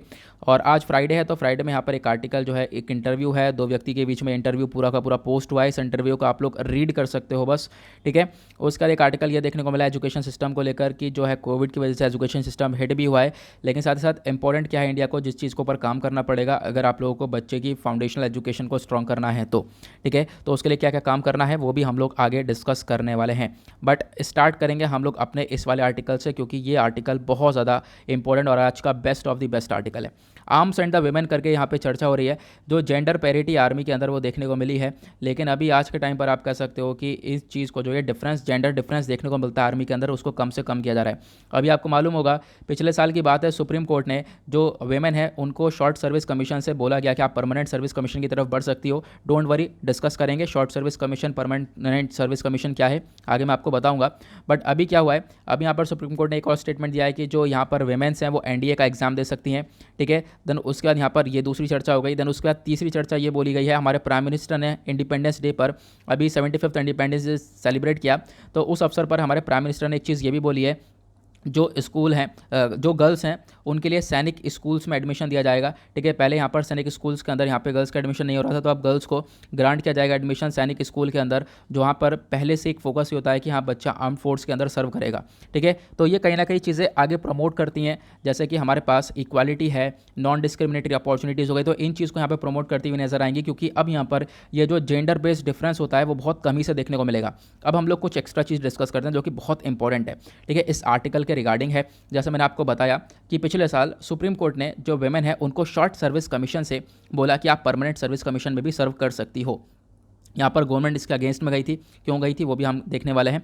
और ये आर्टिकल अभी 2 दिन पहले भी चर्चा में था, ये फिर से चर्चा में है, और पिछले साल की अगर हम बात करें तो लगभग ये 4-5 बार चर्चा में आ चुका है, तो इसके बारे में ध्यान रखना है। तो पहले हम लोग देखेंगे शॉर्ट सर्विस कमीशन होता क्या है। शॉर्ट सर्विस कमीशन यहाँ पर आपको देखने को मिल जाएगा, मतलब छोटे समय के लिए आपको ये सर्विस देनी है। ये वेमेन ऑफिसर्स को अलाउ किया गया था यहाँ पर इस स्कीम के अंडर कि जो वेमेन है वो आर्मी के अंदर सर्व तो कर सकती हैं, लेकिन शॉर्ट सर्विस तक दे सकती है, मतलब 10 साल से लगभग 14 साल तक यहाँ पर सर्व कर सकती हैं, उसके बाद उनको रिटायरमेंट मिल जाएगा। ये चीज़ यहाँ पर देखने को मिल रही थी। अब क्या, ये तो बहुत कम टाइम पीरियड हो गया। अब क्या होता है कि जो ये वेमेन्स हैं एक तरीके से उनको रेस्ट्रिक्ट किया गया बहुत छोटे छोटे कामों में, मतलब इनको जो बड़े काम होते हैं जैसे कि आर्म वाली जॉब्स होती हैं, ठीक है, कॉम्बैट वाली जॉब्स होती हैं, लड़ाई करने के लिए जो कुछ यहाँ पे आगे जो ऊपर वाली पोस्ट दी जाती हैं वो नहीं दी जाती थी, कॉम्बैट रूल्स इनको नहीं दिए जाते थे, छोटे मोटे काम ही दिए जाते थे, corps of engineer, army education corps, corps of signals, कुछ इस प्रकार के काम दिए जाते थे, इनको कॉम्बैट रूल्स नहीं दिए जाते थे, ठीक है। तो शॉर्ट सर्विस कमीशन के अंदर यही बोला, एक तो टाइम पीरियड बहुत कम 10 से 14 साल तक सर्व करोगे और उसमें भी कॉम्बैट रूल्स इनको नहीं मिलेंगे। लेकिन उसके बाद अगर हम लोग बात करें जो शॉर्ट सर्विस कमीशन है, इसने यहाँ पर एक ऑप्शन प्रोवाइड किया मेल आर्मी ऑफिसर्स को कि यहाँ पर ये लोग परमानेंट कमीशन के अंदर जा सकते हैं, मतलब जो ये मेल आर्मी ऑफिसर्स हैं, ठीक है, ध्यान रखना, अभी मैं फीमेल की बात कर रहा था, अब मेल की बात कर रहा हूँ। तो जो मेल ऑफिसर्स हैं ये लोग परमानेंट सर्विस कमीशन के पास ऊपर जा सकते हैं, इनके पास ऑप्शन था, यानी ये 60 साल की उम्र तक जब तक रिटायरमेंट ना हो, ठीक है, तो रिटायरमेंट लंबा रिटायरमेंट हो सकता है, तो आगे लंबे समय तक ही सर्व कर सकते हैं, लेकिन ये वेमेन के लिए अलाउ नहीं किया गया था, तो आपको ध्यान रखना है वेमेन के लिए अलाउ नहीं किया गया था। अब क्या होता है, अब आता है परमानेंट कमीशन इन आर्मी। अब यहाँ पर क्या होता है कि जो परमानेंट कमीशन है इसका एग्जैक्टली मतलब यह है कि आपका करियर होगा till the age of retirement, ठीक है। और यहाँ पे शॉर्ट सर्विस कमीशन का क्या है, 10 से 14 साल में खत्म कर देना जॉब को, और परमानेंट कमीशन क्या है, आपका जो रिटायरमेंट तक की एज होती है तब तक जाना, लगभग 60 साल तक आप यहाँ पे बोला गया है, ठीक है। जो आर्मी ऑफिसर है यहाँ पर पहले जो मेल ऑफिसर्स हैं उनको यहाँ पे परमानेंट कमीशन के अंदर डाला गया था, लेकिन सुप्रीम कोर्ट का डिसीजन आता है साल 2020 के अंदर, सुप्रीम कोर्ट इन चीज़ों को रिजेक्ट करता है डायरेक्टली, क्योंकि जो वेमेन ऑफिसर्स है उनका रोल कहीं ना कहीं बढ़ा हुआ ही नहीं है, जैसे कॉम्बैट रूल्स उनको नहीं दे रखे हैं, शॉर्ट सर्विस कमीशन में वो सर्व कर रही हैं, तो बहुत सारी वेमेन चाहती थी कि हम लोग लंबा सर्व करें अपनी आर्मी के अंदर, ठीक है, कॉम्बैट रूल्स हम लोग को दिए जाएँ। तो सुप्रीम कोर्ट ने इन चीज़ को देखते हुए यहाँ पर जो वेमेन ऑफिसर्स हैं उनको बोला कि हाँ आप लोग परमानेंट सर्विस कमीशन के अंदर ग्रांट कर सकती हो, यहाँ पर ये चीज़ प्रोवाइड करवाई गई थी कोर्ट के द्वारा, क्योंकि गवर्नमेंट इस चीज़ को मना कर रही थी, तो गवर्नमेंट के आर्गुमेंट को रिजेक्ट करते हुए सुप्रीम कोर्ट ने बोला यहाँ पर ये देखो कहीं ना कहीं ये जो जेंडर बेस्ड डिस्क्रिमिनेशन है इसको प्रमोट करता है और ये हमारे कॉन्स्टिट्यूशन के अंदर है नहीं, और ये जेंडर बेस्ड डिस्क्रिमिनेशन हम लोग अगेंस्ट द वुमेन देखना नहीं चाहते हैं, और उसी चीज़ को देखते हुए एक जजमेंट आया और जो परमानेंट कमीशन है वेमेन के लिए उसको लाया गया, और ये मतलब ऐतिहासिक बदलाव हो गया। अब क्या हुआ, यहाँ पर जो वेमेन है उनको अपॉइंट किया जाएगा आर्मी के अंदर, एक फीमेल मिलिट्री ऑफिसर होंगी, ये अपने रिटायरमेंट तक काम कर सकती हैं, 60 साल की उम्र तक यहाँ पे सर्व कर सकती हैं, शॉर्ट सर्विस कमीशन में चाहे तो शॉर्ट सर्विस कमीशन में, और उसका इनके पास ऑप्शन भी है ये परमानेंट सर्विस कमीशन के अंदर भी जा सकती हैं। नाउ जो ये वेमेन ऑफिसर्स हैं अब क्या होगा, इनको परमानेंट कमीशन मिल जाएगा, तो आपको ध्यान रखना है, ये हो गया। देन उसके बाद जो वेमेन है इन आर्मी, इसका कुछ बैकग्राउंड हम लोग कवर करेंगे। तो वेमेन कब से लाई गई थी आर्मी के अंदर, तो जो वेमेन ऑफिसर्स हैं इनको आर्मी के अंदर लाना शुरू किया था 1992 के अंदर में, ठीक है, और उसके बाद यहाँ पे पहले 5 साल के लिए इनके लिए जॉब्स को सेट किया गया, देन उसके बाद इसको थोड़ा सा बढ़ा के 10 साल किया गया, देन उसके बाद फिर से अमेंडमेंट हुआ, 14 साल तक इसको एक्सपेंड कर दिया था, 10 से 14 साल तक एक्सपेंडेबल बना दिया था, लेकिन अब यहाँ पर एक स्टेटमेंट आया जहाँ पर कि अब इनको परमानेंट सर्विस कमीशन भी दे दी गई है। गवर्नमेंट इस चीज़ के अगेंस्ट में है कि इनको परमानेंट सर्विस कमीशन नहीं देनी चाहिए। वो क्यों, गवर्नमेंट ने बोला कि जो वेमेन है उनके ऊपर और भी बहुत सारे यहाँ पर रिस्पॉन्सिबिलिटीज़ देखने को मिल जाएगी, मदरहुड, ठीक है, माँ है वो किसी की, या फिर चाइल्ड केयर, बच्चे की केयर कर रही है, या फिर कुछ और साइकोलॉजिकल लिमिटेशंस होती हैं जो कि वेमेन ऑफिसर को सही से अपना रोल प्ले करने नहीं देंगी, ठीक है। फैमिली सेपरेशन हो जाता है, ठीक है, और कह सकते हो एजुकेशन बच्चे का, तो यहाँ पे फैमिली से अलग हो जाती हैं, ये सारी चीज़ें यहाँ पर देखने को मिल जाती है। उसके बाद और भी ज़्यादा प्रॉब्लम, प्रेगनेंसी, ये सारी चीज़ें देखने को मिल जाती है। फिजिकल लिमिटेशंस होती हैं कुछ, यहाँ पर बोला गया कि जो वेमेन ऑफिसर्स हैं वो मेल ऑफिसर्स का जितना यहाँ पर स्ट्रॉन्ग नहीं है, वे मेल ऑफिसर्स का जितना सर्व नहीं कर सकती हैं। लेकिन ये सारे आर्गूमेंट्स करते रह गई सरकार, इन चीज़ों को अलग हटाकर सुप्रीम कोर्ट ने बोला कि नहीं, वेमेन को सर्व करना है परमानेंट सर्विस कमीशन के अंदर। तो आपको ध्यान देना है, वेमेन को हम लोग आज के टाइम पर आर्मी सेक्टर में काफ़ी हद तक आगे बढ़ा रहे हैं। आपको देख पाओगे, मैंने ये सारी चीज़ें बता दी कि जो वेमेन है आर्मी में सबसे पहले इंडक्शन किया गया था 1992 के अंदर, ठीक है, शॉर्ट सर्विस कमीशन के अंदर, देन उसके बाद परमानेंट सर्विस कमीशन के अंदर। मैंने एक स्ट्रक्चर फॉर्म में किस प्रकार से आप लोग आंसर लिख सकते हो, वो सारी चीज़ें मैंने यहाँ पर बता दी हैं। आगे बढ़ेंगे अगले आर्टिकल की तरफ। तो यहाँ पर नेक्स्ट आर्टिकल में चर्चा हो रही है ऑप्टिमिस्टिक असेसमेंट के बारे में। तो यहाँ पर देखो अभी क्या है कि आज के टाइम पर जो रिजर्व बैंक ऑफ इंडिया है उसने यहाँ पे अनाउंस की अपनी लेटेस्ट मॉनेटरी पॉलिसी को, और जो एग्रीगेट डिमांड है बोला गया है, जो हमारी डिमांड है वो इंप्रूव होती हुई नज़र आ रही है, लेकिन अभी भी काफ़ी कमज़ोर है, ठीक है। जो ये डिमांड है वो कमज़ोर पड़ी थी पैंडेमिक की वजह से, कोविड-19 की वजह से, लेकिन अभी थोड़ी सी इंप्रूव हुई है, बट अभी भी काफ़ी हद तक कमज़ोर देखने को मिल जाएगी। डिमांड इतनी अच्छी है नहीं, डिमांड होगी नहीं तो इकोनॉमी हमारी ऑब्वियस सी बातें जनरेट नहीं करेगी। और जो मैन्युफैक्चरिंग एक्टिविटी है वो उसका तो बहुत बुरा हाल हो चुका था कोविड-19 पैंडेमिक के दौरान, ठीक है। जब ये कोविड काफ़ी तेज़ी से फैला था लॉकडाउन से, तो मैन्युफैक्चरिंग सेक्टर हमारा बिल्कुल ठप हो चुका था। नाउ आज के टाइम पर मैन्युफैक्चरिंग सेक्टर भी थोड़ा सा ग्रो होता हुआ नज़र आ रहा है, उठता हुआ नज़र आ रहा है। हमने आर्टिकल्स भी मतलब कुछ टाइम पहले डिस्कस किए थे कि मैन्युफैक्चरिंग सेक्टर हमारा ग्रो हो रहा है। देन उसके बाद यहाँ पर क्वेश्चन ये आता है कि जो ई वे बिल्स होता है, toll collection, fuel consumption, automobile dispatch, registration, rail के चार्जेस, इन सब के अंदर कहीं ना कहीं डिमांड बढ़ती हुई नज़र आई है जैसे जैसे चीज़ें ओपन हुई हैं। लेकिन यहाँ पर जब कोविड सही से चल रहा था, एक तरीके से बहुत ज़्यादा था, तो फिर तब ये सारी चीज़ें नहीं देखने को मिल रही थी। लेकिन आज के टाइम पर थोड़ी बहुत डिमांड इंक्रीज़ हुई है। बट यहाँ पर उसके साथ साथ बोला गया जो अनएम्प्लॉयमेंट रेट है, बेरोज़गारी है, बेरोज़गारी भी कम हुई है, ठीक है। पिछले महीने जो बेरोज़गारी थी, जून के महीने में, तो वो थी 9.17%, अब ये कम होकर 6.95% पहुँच चुकी है। तो लास्ट मंथ में यहाँ पर ये अनएम्प्लॉयमेंट रेट 6.95% का देखने को मिला है। ज़्यादा है लेकिन फिर भी as compare to the previous month ये अनएम्प्लॉयमेंट रेट कम हुआ है। लेकिन क्वेश्चन यहाँ पे ऑथर का यह है कि अनएम्प्लॉयमेंट रेट कम हुआ है, ठीक है, बेरोजगारी कम हुई है, लेकिन क्या क्वालिटी जॉब्स मिली हैं? बिल्कुल नहीं। जो जॉब्स प्रोवाइड करवाई गई हैं वो पुअर क्वालिटी जॉब्स हैं, आपको बेटर क्वालिटी की जॉब्स नहीं मिली हैं, ठीक है। तो यहाँ पे ध्यान रखना है। और जॉब्स वगैरह बहुत ज़्यादा बेकार, जो क्वालिटी जॉब्स थी ना पैंडेमिक के चक्कर में, बहुत सारे लोगों के पास जो क्वालिटी जॉब्स थी वो भी खत्म हुई हैं, ऐसे यहाँ पे कहना है। देन उसके बाद जो मॉनेटरी पॉलिसी कमेटी है, इसने यहाँ पे आप कह सकते हो जून का जो फोरकास्ट है, इन्होंने खुद ही यहाँ पर जो ग्रोथ है इसको कम कर दिया था। फिर उसके बाद यहाँ पे थर्ड फोर्थ फिजिकल क्वार्टर के अंदर यहाँ पे जो ग्रोथ सेक्टर है, यानी आने वाले टाइम पर इकोनॉमी ग्रो करेगी नहीं करेगी, तो इसको यहाँ पे कम करते हुए नजर आए थे। तो उसके बारे में चर्चा हो रही है ना। क्वेश्चन ये है अब यहाँ पे आने वाले टाइम पर हम लोग देख सकते हैं हमारी इकोनॉमी काफ़ी तेज़ी से ग्रो कर सकती है, चीज़ें थोड़ी सी लौटती हुई नजर आएंगी। ओके, तो जीडीपी ग्रोथ के ऊपर हमारा पूरी तरह से फोकस रहने वाला है।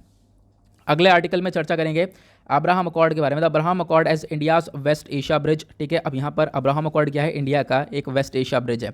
मतलब इंडिया जो है इसी अकॉर्ड के बेसिस पर आप कह सकते हो जो डिफेंस कॉपरेशन बहुत सारी कंट्रीज़ के अंदर वो ग्रो करता हुआ नजर आ रहा है। सबसे पहले हम लोग बात करेंगे रिसेंटली अभी हाल ही में एक विजिट हुई थी इंडियन एयरफोर्स चीफ की, एयर चीफ मार्शल की आर के भदौरिया साहब की, कहाँ पर? इजराइल के अंदर। इन्होंने जो है यहाँ पर काफ़ी कुछ डिस्कशन किया, इजराइल और इंडिया के बीच में जो डिफेंस रिलेशंस उसको लेकर चर्चा हुई है। लेकिन जो अब्राहम अकॉर्ड डील है ये किसके बीच में साइन हुई थी? आपको ध्यान रखना है, ये अकॉर्ड हुआ था साइन इजराइल और जो कंजोर्शियम ऑफ अरब स्टेट्स है यूएई के द्वारा। तो इन दोनों के बीच में यहाँ पर एक तरीके से डील साइन हुई थी। कुछ रिपोर्ट्स के अकॉर्डिंग पता ये चलता है कि जो इंडियन एयरफोर्स है वो आज के टाइम मतलब फिर से जो है इजराइल में विजिट करेगा अक्टूबर में, और हम लोग जो है एक मल्टीलेटरल मिलिट्री एक्सरसाइज के अंदर जो मिलिट्री अभ्यास होता है उसके अंदर पार्ट करने वाले हैं इजराइल के साथ। तो इजराइल और हम इंडिया जो है मिलकर एक अभ्यास कर सकता है, युद्ध अभ्यास। तो उसके बारे में यहाँ पे चर्चा हो रही है। देन उसके बाद कॉपरेशन जो है हमारे काफ़ी ज़्यादा डीपन हुए हैं, काफ़ी ज़्यादा गहरे हुए हैं भारत के वेस्टर्न एशियन नेशन से। वो कैसे कैसे आगे हम लोग बात करेंगे, खासकर बात करें यूएई या सऊदी अरेबिया की। तो अभी यहाँ पर क्या हुआ है, जो इंडियन आर्मी चीफ हैं जनरल एमएम नरवणे साहब, ठीक है, ये विजिट करे थे यूएई और सऊदी अरेबिया, और first chief of Indian army बन चुके थे जिन्होंने ये काम किया है और जो कि विजिट करे थे। और उसके बाद आप कह सकते हो कि पहली बार यहाँ पर विजिट हुआ है किसका? हमारे जैसे मैंने आपको बताया एग्जैक्टली इंडियन आर्मी जो कि जो चीफ हैं उनका विजिट हुआ था। तो यहाँ पर डेफिनेटली चर्चा करी गई थी जो डिफेंस कॉपरेशन है उसके बारे में।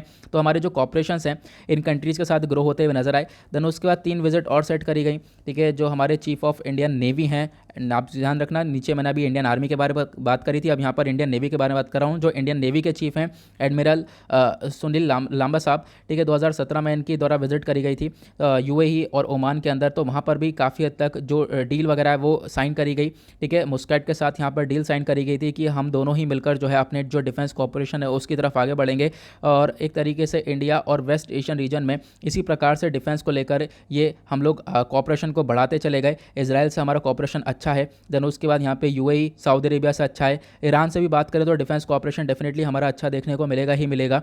आगे मैं आपको बताऊंगा कैसे वो अच्छा है। देन उसके बाद यहाँ पर क्या है, इंडिया जो है आज के टाइम पर जो है पूरा फोकस कर रहा है कि अपना जो पैर है वो हम लोग वेस्ट एशिया में फंसा रहे हैं। खासकर आप कह सकते हो कि ये इंडिया के लिए भी काफ़ी अच्छी बात रहने वाली है।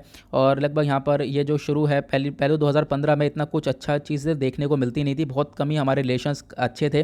लेकिन आज के टाइम पर जैसे जैसे टाइम बीत रहा है हमारे रिलेशंस काफ़ी अच्छे होते हुए चले जा रहे हैं, ठीक है। और हर एक एरिया में हम लोग देख पाएंगे जो डिफेंस रिलेशंस हमारे थोड़े से ज़्यादा देखने को मिलेंगे। रिसेंटली जो है टेंशन देखने को मिली है ईरान और इजराइल के बीच में। आपको मालूम होगा ईरान, इजराइल, यूनाइटेड स्टेट्स, इन तीनों के बीच में बहुत ज़्यादा डिस्प्यूट्स क्रिएट हुए थे। यूएस ने इनफैक्ट बहुत सारे सैंक्शंस लगा रखे हैं ईरान के ऊपर, ठीक है। जो ये न्यूक्लियर डील है उससे बाहर आ चुका था यूएस, उसके बाद यहाँ पर सैंक्शंस लगा दिए गए, ईरान से हम लोग ट्रेड नहीं कर सकते हैं। तो टेंशन बहुत ज़्यादा थी, टेंशन बहुत ज़्यादा क्रिएट हुई है, पर्शियन गल्फ के अंदर टेंशन क्रिएट हुई है। इंडियन नेवी ने यहाँ पर कह सकते हो ऑपरेशन संकल्प चलाया था, जहाँ पर जो इंडिया के वॉरशिप एस्कॉर्ट थे इन्होंने लगभग एवरेज 16 यहाँ पर इंडियन फ्लैग्ड वेसल्स देखने को मिले थे अ डे। तो यहाँ पर ये देखने को मिल गए थे। उसके बाद यहाँ पर आप कह सकते हो कि ये थोड़ी बहुत चीज़ें जो टेंशन है इंडिया और इजराइल के बीच में वो कम करवाई है। उसके बाद आप कह सकते हो कि आज के टाइम पर यूएई के साथ जो रिलेशंस हैं हमारे वो काफ़ी बेहतर हैं। और यहाँ पे खासकर हम लोगों ने फोकस किया है किस चीज़ के ऊपर, सबसे ज़्यादा हमने डिफेंस कॉपरेशन के ऊपर फोकस किया है। लेकिन अगर हम बात करें यूएसए के साथ, तो यूएसए के साथ भी हमारे डिफेंस रिलेशंस काफ़ी अच्छे हैं। तो हमने वेस्टर्न साइड पर, यहाँ पे इंडिया है, ठीक है, इंडिया में, और इधर वेस्टर्न साइड में ये सारी कंट्रीज़ देखने को मिलेंगी, चाहे वो सऊदी अरेबिया हो गया, चाहे वो यूएस हो गया, चाहे वो ईरान हो गया, चाहे वो इसराइल हो गया। तो इन कंट्रीज़ के साथ जो वेस्ट एशियन नेशन है यहाँ पर इंडिया का रिलेशंस काफ़ी अच्छा देखने को मिलेगा। जो डिफेंस कॉपरेशन है खासकर उसके बारे में चर्चा हो रही है, क्योंकि हम लोग बहुत सारे मिलिट्री एक्सरसाइज, मिलिट्री जो है जो हमारे युद्ध अभ्यास होता है वो कंडक्ट कर रहे हैं। साथ ही साथ यहाँ पर उसके बाद क्या चर्चा हो रही है यहाँ पर आप लोग देख सकते हो, ईरान भी एक बहुत बड़ा इंपॉर्टेंट रोल प्ले करता है, ईरान भी एक बहुत बड़ा लिंक है इंडिया का। लेकिन यहाँ पे क्या है कि ईरान के साथ हमारे रिलेशंस कुछ टाइम पहले काफ़ी ख़राब हुए, खासकर यूएस की वजह से ख़राब हुए, क्योंकि यूएस ने जो है बहुत सारे सैंक्शंस लगा दिए ईरान के ऊपर। और ईरान के ऊपर सैंक्शंस लगाने के बाद एग्जैक्टली हुआ ये कि हम लोगों ने जो है, हम लोगों को भी रोकना पड़ा तेल वगैरह, जो कि हम लोग सबसे ज़्यादा क्रूड ऑयल परचेज करते थे ईरान से, लेकिन हम लोग को इस चीज़ के ऊपर रोक लगानी पड़ी, क्योंकि यूएस ने मना कर दिया था कि जो भी यहाँ पे परचेज करेगा फिर उस कंट्री के ऊपर भी सैंक्शन लग जाएंगे। तो हम लोगों ने ट्रेड वगैरह भी काफ़ी हद तक रोक दिया था। लेकिन ईरान जो है एक बहुत इंपॉर्टेंट कंट्री है भारत के लिए, ठीक है। इनफैक्ट मैं आपको बताता हूँ, यहाँ पे कुछ स्ट्रक्चर बना के समझाता हूँ। जैसे यहाँ पर इंडिया हो गया, ऊपर अफगानिस्तान हो गया, और इधर आपको ईरान देखने को मिल जाएगा। आज के टाइम पर हम लोग अफगानिस्तान के अंदर ट्रेड करते हैं, अफगानिस्तान और इंडिया के बीच में पाकिस्तान है, ठीक है। अगर हमें अफगानिस्तान में ट्रेड करना है आज के टाइम पर, तो भी हम लोग ईरान के थ्रू ट्रेड कर रहे थे, क्योंकि पाकिस्तान ने तो ट्रेड वगैरह मना कर रखा है, पाकिस्तान से हमारा ट्रेड वैसे भी नहीं हो रहा है। तो हम लोग, हमारा जो पोर्ट है यहाँ पर, ठीक है, जो है ईरान के अंदर, ठीक है, चाबहार पोर्ट, वहाँ पे हम लोग यहाँ पे ऐसे जाकर फिर ऐसे ट्रेड कर रहे थे अफगानिस्तान के अंदर। तो आपको ध्यान रखना है। उसके बाद यहाँ पर आप, अच्छा, उसी के बारे में यहाँ पर चर्चा भी हो रही है, ठीक है, मैंने देखा नहीं था बट यहाँ पर चर्चा हो रही है, देख पाओगे कि जो है हमारे पास हमारा जो चाबहार पोर्ट वहाँ पर आपको देखने को मिल जाएगा। फिर चाबहार, और उसके बाद चाबहार पोर्ट के बाद जो चाबहार जाहिदान रेल प्रोजेक्ट है वो आपको देखने को मिल जाएगा। इस प्रोजेक्ट के ऊपर डिस्कशंस आज के टाइम पर भी चल रहा है, ठीक है। फिर उसके बाद यहाँ पर हमारी कनेक्टिविटी उसके थ्रू अफगानिस्तान के अंदर भी देखने को मिल जाती है। देन उसके बाद हम लोग वहाँ पर भी ट्रेड कर पाते हैं। तो ये कुछ चीज़ें हैं, लेकिन जो रिलेशंस है वो हाल ही में कुछ ख़राब हुए हैं, किसकी वजह से, यूएस के सैंक्शंस की वजह से, ये भी आपको देखने को मिल जाएंगे। बट आज के टाइम पर इतने टेंशन होने के बाद भी जो है दोनों कंट्रीज़ ने अपने जो स्ट्रेटेजिक रिलेशंस है उसको थोड़ा सा ग्रो करके ही रखा है। खासकर आज के टाइम पर हम लोग फोकस कर रहे हैं अपने डिफेंस रिलेशंस के ऊपर, जो कि इंपॉर्टेंट है, और हमने बहुत सारी कंट्रीज़ के साथ अपने रिलेशंस को इंक्रीज़ कर भी लिया है। अब क्वेश्चन ये है कि आज के टाइम पर हम लोगों का फोकस क्या है, हमारा और भी ज़्यादा फोकस है कि हम लोग अपने जो स्ट्रेटेजिक पार्टनरशिप है वो इनके साथ ग्रो करें, और काफ़ी हद तक ग्रो भी करिए। और इनफैक्ट हम लोग जो है ऑयल वगैरह का जो भी परचेज़ है, ऑयल वगैरह परचेज़ करते हैं, वो भी हम लोग इन ओपेक कंट्री से ज़्यादातर देखने को मिल जाएंगे, ठीक है। सऊदी अरेबिया हो गया या फिर ईरान हो गया, इनसे भी हम लोग ऑयल वगैरह परचेज़ करते हुए नज़र आते हैं। ओके, तो वेस्ट एशिया के अंदर, वेस्टर्न साइड के अंदर इंडिया का बहुत बड़ा रोल है, ये भी आपको देखने को मिल जाएगा। उसके बाद एक आर्टिकल ये दे रखा है, बैक टू बेसिक्स। देखो यहाँ पर क्या है छोटी सी इन्फॉर्मेशन है, ज़्यादा नहीं है, इसको हम लोग ऊपर से पढ़ के ओवरव्यू ले लेंगे एक, क्योंकि इस टाइप का आर्टिकल हम काफ़ी बार डिस्कस कर ही चुके हैं।